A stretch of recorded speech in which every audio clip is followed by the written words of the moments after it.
আমি fried rice বানাবো, তার জন্য প্রথমে আমি জল নিয়ে নিয়েছি সসপ্যানের মধ্যে।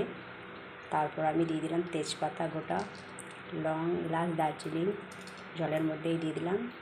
জলটা আমার কিছুক্ষণ ফুটতে দেবো, ফুটে উঠলে তারপরে চালটা দেবো।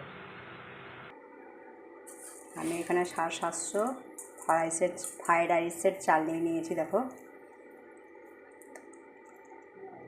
বাসমতি।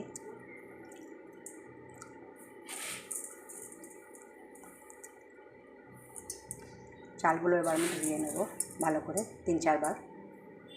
চালটা আমি 3-4 বার ভালো করে ধুয়ে নিয়েছি। জলটা আমার ফুটে গেছে। আমার ধুয়ে রাখা চালগুলো এবার আমি দিয়ে দেবো।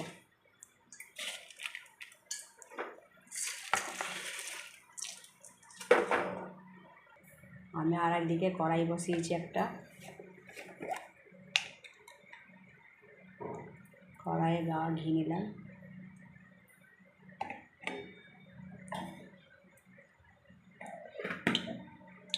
কেটে রাখা আমার ক্যাপসিকাম, গাজর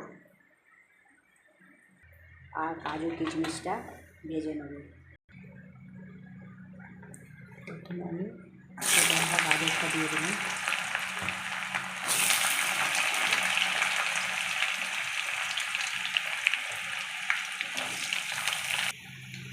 আমার হালকা গাজরটা ভাজা হয়ে গেছে।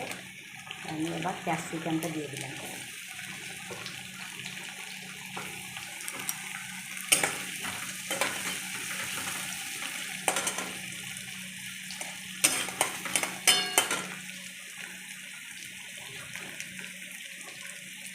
গাজরগুলোও দিয়ে দিলাম। সব একসঙ্গে ভেজে নেব। এই জিনিসটা পরে দেবো, নাহলে এগুলো ভাজার সঙ্গে এই জিনিসটা বেশি পুড়ে যাবে। একটু বেশি টাইম লাগবে, এই জিনিসটা তাড়াতাড়ি হয়ে যাবে। এদিকে আমার ফ্রাইড রাইসের ভাতটা হয়ে গেছে। আমি এটা ঝরিয়ে নেবো প্যানটা। এবার আমার এগুলো লাল লাল করে সব ভাজা হয়ে গেছে। এবার উপর দিয়ে কিশমিশটা দিয়ে দিলাম। কিশমিশটা দিয়ে একটু ভেজে নেবো।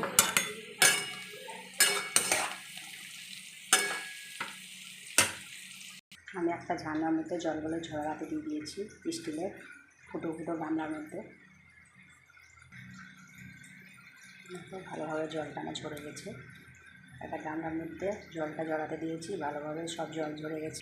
এদিকে আমার সব ভাজা হয়ে গেছে লাল লাল করে।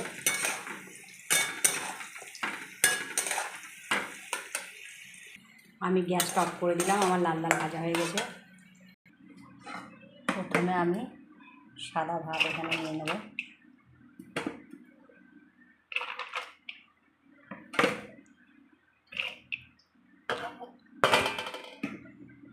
তারপরে ভেজে রাখা কাজু কিশমিশটা দিয়ে দেবো।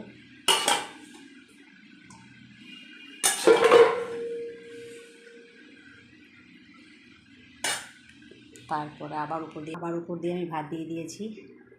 তারপরে ভেজে রাখা বাদবাকি সব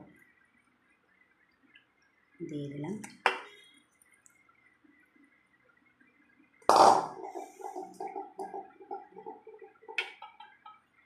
উপর দিয়ে গোলমরিচ গুঁড়ো দিলাম।